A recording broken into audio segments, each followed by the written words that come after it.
There is a moment that happens to almost everyone, and almost no one talks about it. You walk into a place, a restaurant, a store, a room full of people, and you realize, slowly at first, and then all at once, that no one sees you. Not just that they are busy, not just that they are distracted, but that somehow, somewhere along the way, you stopped being a person who gets noticed. You stopped being someone whose presence registers. You are standing right there, in plain sight, and yet you are completely, utterly invisible. If that has ever happened to you, and I am willing to bet it has, then stay with me, because today I want to tell you the story of a woman named Margaret, and what happened to her on an ordinary Tuesday afternoon in a cafe on the corner of 5th and Elm changed the entire rest of her life. Not because of what the waiter did to her, but because of what she did with it. By the time this story is over, you are going to walk away with something you can use the next time the world tries to make you feel small. You are going to understand something about dignity, about the kind of dignity that cannot be taken from you, no matter who decides to look through you. And you are going to know, maybe for the first time in a long time, that the most powerful response to being ignored is not to shrink. It is to remember who you are. So let us begin. Margaret Calloway was 61 years old, and she had spent most of those years making herself useful. That was how she thought of herself. Useful. She had raised 2 children almost entirely on her own after her husband left when the kids were still in elementary school. She had worked the same administrative position at a mid-sized insurance company for 23 years. She remembered everyone's birthday. She baked when there was a reason to bake, and sometimes when there was not. She was the person her neighbors called when they needed someone to watch the dog or pick up a prescription, or just sit with them through something hard. Useful. That was Margaret. But somewhere in the business of being useful to everyone else, something quiet had happened. The kind of thing you do not notice while it is happening because you are too busy. Too busy being the person who remembers, who shows up, who stays late, who volunteers. And then one day, you look up and you realize that the world has rearranged itself around your absence. Not around you, around your absence. Like you were never really the point. Like you were always just a function. Margaret had been retired for about 8 months when the cafe incident happened. Retirement had been harder than she expected. Not financially, she had been careful with money her whole life, but in the way that it removed the last structure that told her she mattered. When she was working, at least she had that. Her desk, her inbox, her colleagues who needed things from her. When that ended, she found herself in a silence she had not anticipated. She was not depressed, exactly, but she was something. A little hollowed out, maybe. A little uncertain of where she fit now that the role she had played for so long was finished. It was her daughter, Claire, who suggested they go to lunch together. Claire lived about 40 minutes away and had a busy life of her own. 2 teenagers, a part-time job, a husband who traveled for work. But she made time for her mother, and Margaret loved her for it. They had a standing lunch date on the 2nd Tuesday of every month, a tradition they had started when Claire's kids were small, and it was Margaret who drove down to help. Now the roles had shifted slightly, but the rhythm remained. They met at a cafe called the Willowgate. It was the kind of place that had been fashionable once and was now just comfortable. Exposed brick, small tables with cloth napkins, a menu that changed with the seasons. Margaret liked it. It reminded her of a time when she and her husband used to go to places like this on date nights, before everything fell apart. They were seated near the window, which Margaret considered a small gift. She liked watching people on the street. She liked the way the afternoon light came in at that angle and made everything look like it had been photographed with the best possible filter. The waiter came to their table quickly. He was young, 25, maybe 27, with the kind of easy confidence that belongs to people who have not yet had enough hard years. He smiled when he arrived, set down the menus, and looked directly at Claire. "Hi, welcome in. Can I start you off with something to drink?" Claire smiled back. "I'll have a sparkling water with lemon, please." He wrote it down, nodded, and turned to go. Margaret sat across the table, waiting. He did not look at her. He walked away. Margaret blinked. She had the small, confused feeling you get when you are sure something just happened, but you cannot quite name what it was. She looked at Claire, who had not seemed to notice. Claire was already glancing at her phone, scrolling through something, murmuring an apology. The waiter came back with Claire's sparkling water. He set it down with the kind of quiet precision that suggests training. He looked at Claire and said, "Ready to order, or do you need a minute?" He still did not look at Margaret. "I think we are ready," Claire said, and ordered a salad and a cup of soup. The waiter wrote it down, then turned part way toward Margaret. Not fully, not with eye contact, but enough to suggest that he was technically waiting. His eyes were somewhere else. His pen was poised over the pad. His attention was already gone. Margaret ordered her lunch, a turkey sandwich on whole wheat, a cup of coffee, and a side of fruit. She said the words clearly and politely, the way she always did with anyone who was working, because she had worked enough years in service herself to know it was tiring. She said please, she said thank you.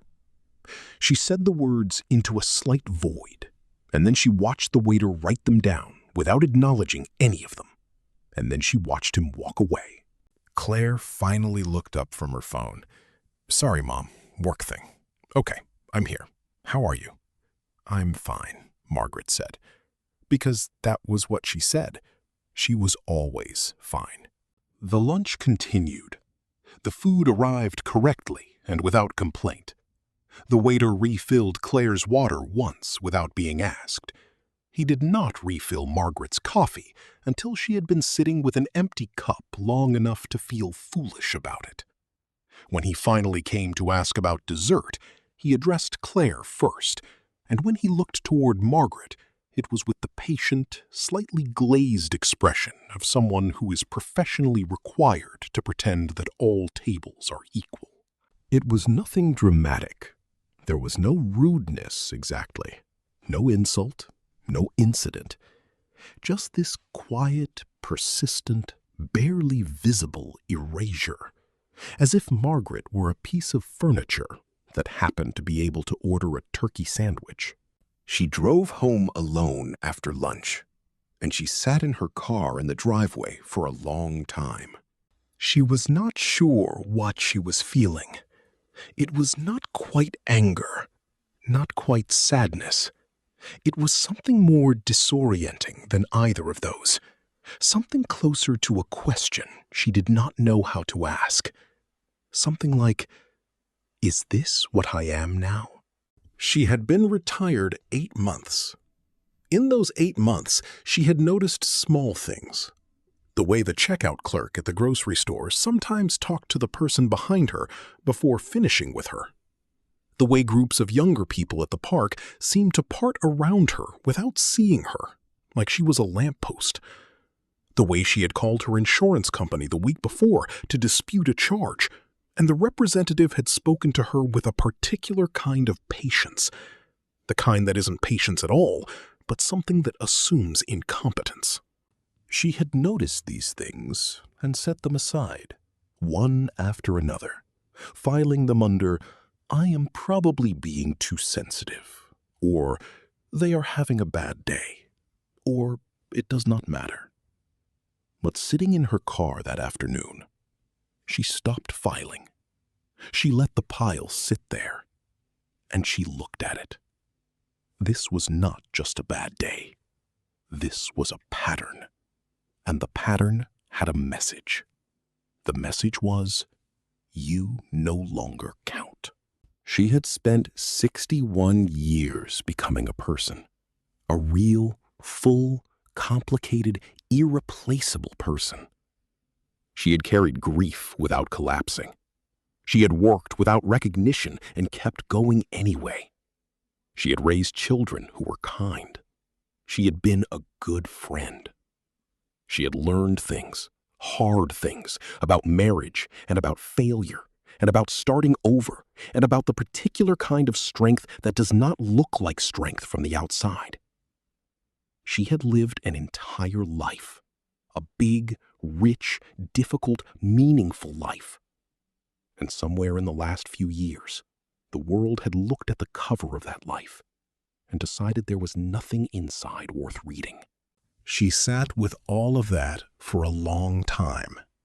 Then she went inside, made a cup of tea, and did something she had not done in decades. She got out a journal. She did not know exactly why. She had never been much of a journal keeper, but she felt the need to put something down, to make something concrete out of what was swirling inside her, and writing had always done that for her when she was young. She opened to the first page, and she wrote one question at the top. Who am I if no one is looking? She stared at that question for a long time. And then she started to write. She wrote for an hour, then 2. She wrote about her childhood, about the grandmother who had told her she was remarkable when no one else seemed to think so. She wrote about the years when she was raising Claire and her son Daniel alone, the way she had learned to fix a leaking pipe and help with 8th grade algebra and make a car payment on a paycheck that shouldn't have stretched that far, but it always did, because she made it. She wrote about the colleagues she had mentored, the young women who had come through her department and told her later that she had changed something for them. She wrote about the garden she kept, the one that her neighbor James said was the most beautiful thing on the block. She wrote about the books she had read and the things she had learned and the opinions she held and the jokes she made that could make her whole family laugh until their eyes watered. She wrote and wrote and wrote. And by the time she stopped, it was past midnight, and the tea was cold, and something had shifted. Not healed, not solved, but shifted. She looked at what she had written, all those pages, and she thought, this is a person, not a function, not a background figure. A person, a real one. The kind of person who takes up legitimate space in the world.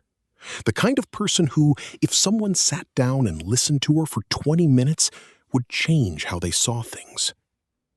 The waiter had looked through her. But she had looked at herself, really looked. And what she saw was not someone who deserved to be invisible. What she saw was someone who had somehow, somewhere along the way, accepted invisibility as though it were the truth about her. That night, Margaret made herself a quiet promise. Not dramatic, not angry, just firm. She was done accepting the premise. She was 61 years old. She was not old. She was not finished. She was not a background character in her own life. And she was not going to spend whatever years she had left shrinking to fit spaces that had already decided she didn't matter. She had no idea yet what that promise would look like in practice. She just knew she had made it. Over the following weeks, Margaret began to change in ways that were small, but not small at all. The first thing she did was rejoin a book club she had quit 3 years earlier because she always felt like she had to give up her seat in the conversation. The club met at the public library on Thursday evenings. She walked in with the complete opposite of her usual attitude. Instead of wondering whether she would be welcomed, instead of making herself easy and accommodating and agreeable, she walked in and said, "I'm glad to be back." She meant it, and people felt that she meant it. And something happens in the room when someone means what they say. The second thing she did was call her son Daniel and have a conversation she had been avoiding for 2 years. Daniel was 34 and living in a way that worried her. Not dramatically, not dangerously, but in the low-level way that a life slightly off course worries a mother who has watched that life since it was born. She had not said anything because she did not want to intrude, because she was not sure it was her place, because she had taught herself over the years to compress her opinions into a smaller and smaller space to make room for everyone else. But she called him, and she told him what she saw, and she said it with love and without apology. Daniel was quiet on the phone for a long time. Then he said, "Mom, I've been waiting for you to say that." The third thing was harder and more unexpected. Margaret went back to the Willow Gate. She went alone. She asked to be seated at the same table by the window. She ordered her meal slowly and pleasantly. And when she was seated, she did not make herself small. She sat the way a person sits when they know they belong somewhere. She looked around the room with actual interest. She smiled at the older man reading a newspaper 2 tables over. She chatted briefly with the woman who came to refill her water. She asked that woman her name. The woman paused, surprised by the question, and said, "Diane." And Margaret said, "Thank you, Diane. I like this place very much." She ate her lunch. She took her time. She left a generous tip. And as she walked out to the car, she felt something she hadn't felt in a long time. She felt like herself. This is not a story with a villain. The waiter was not a villain. He was probably 26 years old and tired and on his 3rd double shift that week and thinking about his girlfriend or his rent or his aching feet. He was not malicious. He was something more ordinary and in some ways more dangerous than malicious. He was thoughtless. He was participating, without knowing it, in a pattern the whole culture participates in. A pattern that says the young and the loud and the visually prominent and the economically obvious deserve attention, and that the quiet ones, the older ones, the ones who are not performing their importance at full volume, can wait. That pattern is everywhere. It is in how pharmaceutical companies design drug commercials, and how tech companies design their apps, and how television shows cast their casts, and how businesses decide who their target customer is. It is in the subtle arithmetic of social spaces that gives some people immediate credibility and withhold it from others. Margaret had been swimming against that current her whole life without knowing it. She had learned to swim smaller and smaller to make the current easier to navigate. And then one afternoon, in a café, with an empty coffee cup and a waiter who was looking everywhere but at her, she realized she was almost entirely underwater. What she did next is the heart of this story. She chose to surface. Not violently, not loudly, not by becoming someone other than herself. She surfaced by doing the radical, simple, profoundly difficult thing of deciding that her own sense of herself was more reliable than the world's failure to see her. She stopped outsourcing her sense of worth. She took it back. And here is what surprised her most. The world responded. Not all at once, not dramatically, but when she walked into a room and occupied it like someone who belonged there, people felt it. When she spoke, She spoke from a place that had stopped apologizing for itself, and people listened differently. When she told a story, she told it as though it were worth telling. And it turned out that it was. The book club, the conversation with Daniel, the moment with Diane at the Willowgate. These were not accidents. They were what happens when a person stops broadcasting the frequency of, "I am probably not important enough for your attention," and starts broadcasting something truer. About 6 months after the cafe incident, Margaret got a call from a woman named Patricia, who ran a community center about 2 miles from her house. Patricia had heard about Margaret through the book club. She was looking for someone to run a weekly writing group for seniors, mostly women in their late 50s through their mid-70s, some dealing with loss, some with transition, some just looking for a room where they could say true things and be heard. Margaret said yes before Patricia finished the question. She ran that group for 2.5 years. She was not a trained therapist. She was not a published writer. She was a woman who had spent a lifetime listening to people, who had learned by living that the things we most need to say are often the things we have talked ourselves out of saying, and who understood from her own experience that being truly seen, really seen, is one of the deepest human needs there is. Every week, she watched women walk into that room carrying the same thing she had carried out of the Willowgate on that Tuesday afternoon. That quiet, corrosive question, "Is this what I am now?" And every week, the answer she helped them find was the same answer she had found for herself. No, this is not what you are. This is what happened to you. And those are two completely different things. What you are is someone who has lived long enough to have earned something. Not entitlement, not a free pass, but a foundation. The kind of foundation that only comes from having been knocked down and having gotten up, more than once, in more than one way, and having kept going anyway. The kind of foundation that means you no longer have to perform your worth for people who aren't paying attention, because you have done the harder and more important work of knowing it yourself. Margaret used to define herself by her usefulness to others. She no longer does. Not because she stopped caring about others. She never stopped. She still bakes when there is a reason, and sometimes when there is not. She still shows up. She still remembers.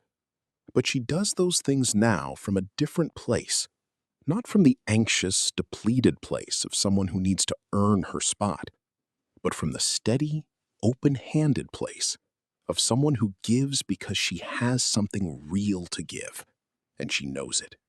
There is a woman in her writing group named Beverly. Beverly is 68. Beverly told Margaret early in the first session that she felt like she had become a ghost in her own life, that her children talked around her, that her friends had gradually stopped calling, that she sometimes went 3 or 4 days without a real conversation with another human being, that she had started to wonder whether her presence actually made any difference to anyone. Margaret listened to Beverly say all of that, and she felt it land in her chest like a stone. And then she said, "Beverly, I need you to hear something.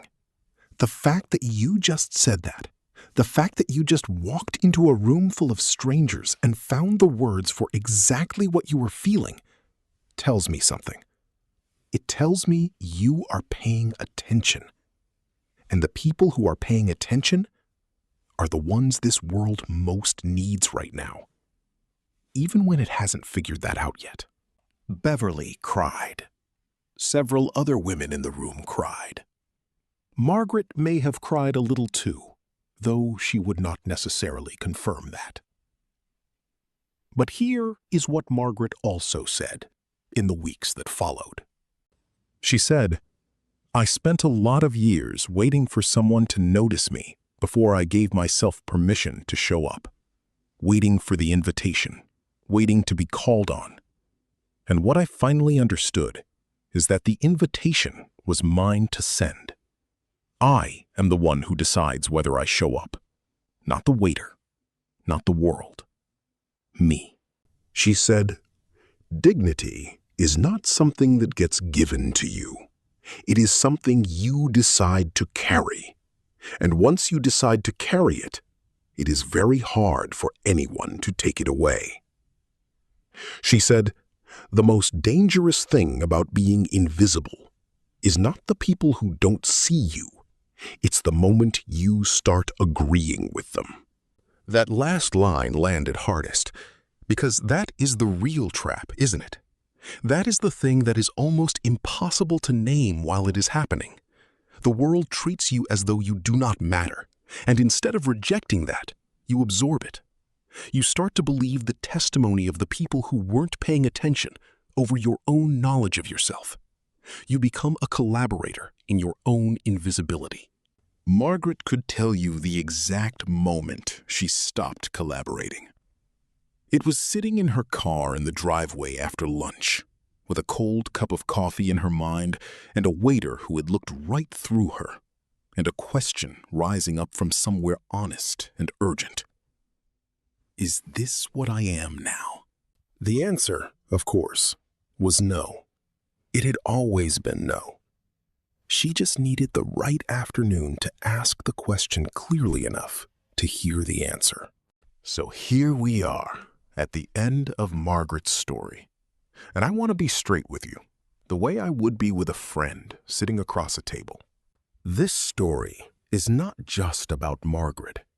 It is about every one of us who has felt the specific, quiet sting of being looked through. It is about every one of us who has sat across from someone who made us feel invisible, and then gone home and, instead of getting angry, gotten smaller.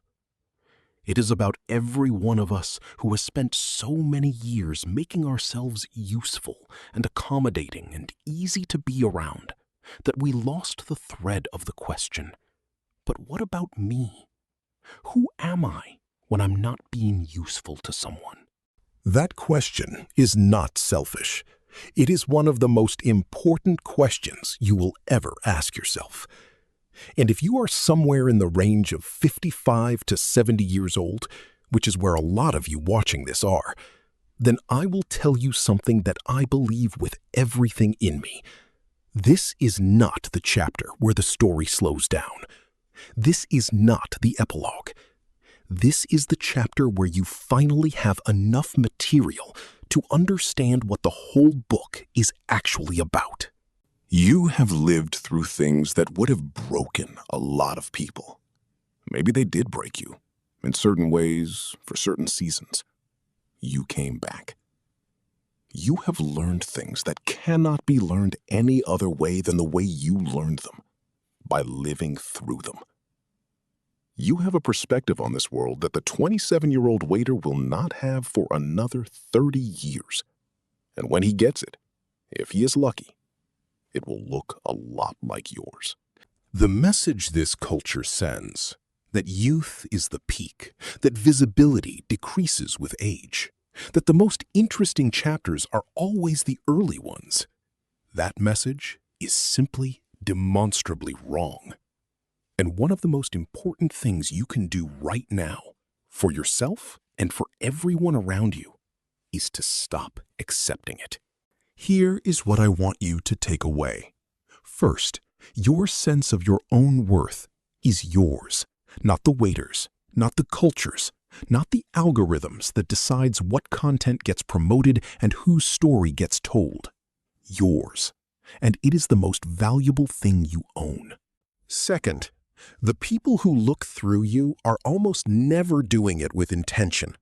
They are doing it because they are distracted or tired, or because they have absorbed the same cultural message you have, the one that says some people's presence registers and others does not. They are not villains, but their limitations are not your truth. Do not confuse the two. Third, The moment you decide to stop apologizing for taking up space is the moment everything begins to change. Not externally, necessarily. The world will still have plenty of people who are thoughtless and distracted. But internally, something reorganizes. And when something reorganizes internally, the external begins to shift too. Not always, not overnight, but it shifts. Fourth, you have something to give that has nothing to do with being useful in the old ways. You have your story. You have your hard-won knowledge. You have your attention, and the particular quality of attention that only comes from having been hurt and having healed and having looked closely at both. There are people around you right now who are starving for that, who need to hear from someone who has been through something and come out the other side with their dignity intact. That person is you.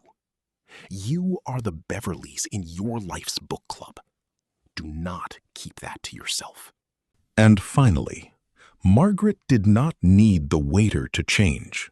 She did not need the culture to change or the world to come around and recognize what it had missed. She needed to change, specifically to change the story she was telling herself about herself. And when she did that, everything else followed. That is the moral of this story. The world will not always see you, but the question is whether you see yourself. The question is whether you have done the work, not the work of proving yourself to others, but the deeper, quieter, braver work of knowing yourself, of writing that journal page, of having that phone call, of walking back into the café and sitting down like someone who belongs there.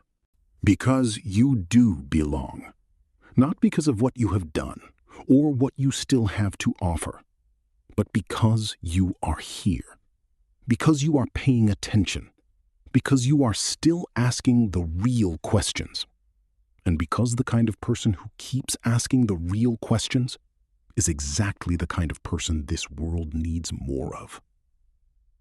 Do not let anyone look through you, including yourself. If this story found something real in you, if it touched a feeling you have been carrying, or said something you have needed to hear, please do this one thing. Leave a comment below. Tell me about a time you felt invisible and what you did with it. Or tell me about the moment you stopped. Tell me about your version of sitting in the driveway with the cold coffee. Tell me what you wrote in your journal, or what you would write if you opened one tonight. Because here is the truth.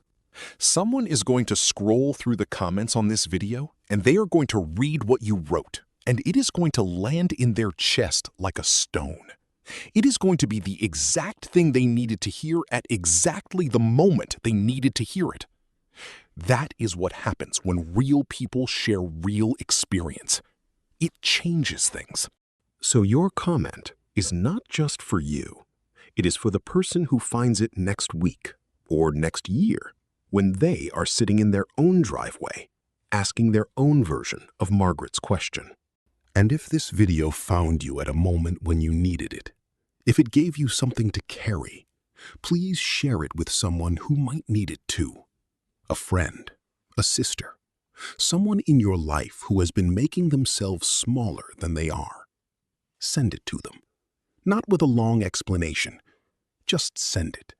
Liking the video and subscribing to this channel also means everything to me, not just as a number, but as a signal that this kind of content is worth continuing to create.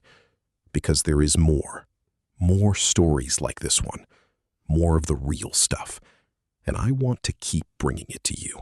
Thank you for being here. Thank you for listening all the way to the end. That says something about you. It says you are someone who is still paying attention, someone who is still asking the real questions. That is everything. Now, one last thought before you close this video out. You may not have a Margaret in your life right now. Or maybe you are Margaret. Maybe you are sitting somewhere, a kitchen, a living room, a driveway, and some version of this story just walked up beside you and sat down without asking permission. If it did, I want you to know that is not an accident.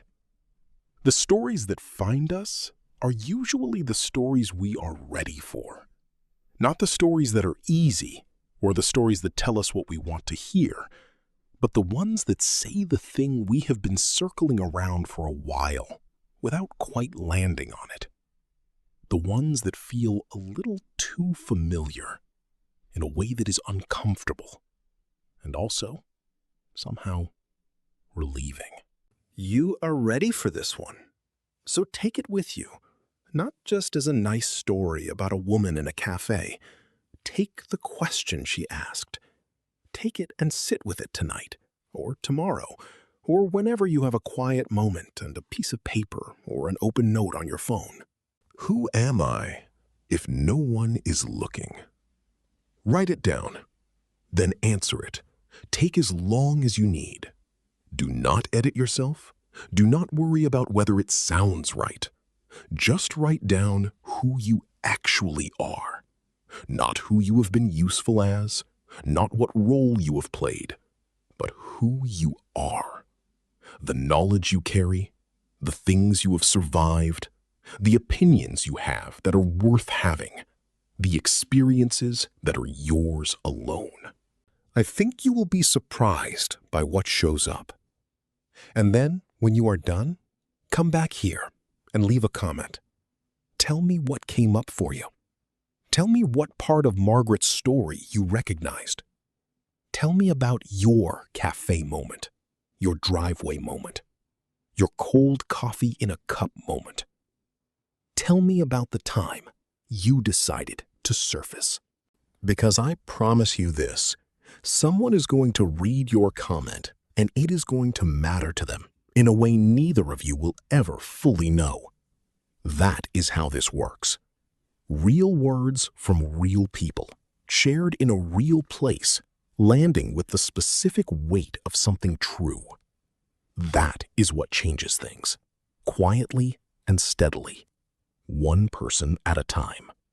If this video found something real in you today, if it said something you needed to hear, please give it a like, share it with someone who might be ready for it, and subscribe to this channel so you do not miss what comes next. There is more. More stories like this one. More of the real stuff. And every one of you who engages with this content makes it possible for me to keep creating it and bringing it to you. Thank you for spending this time here. Thank you for listening all the way to the end. That, more than anything, tells me something about you.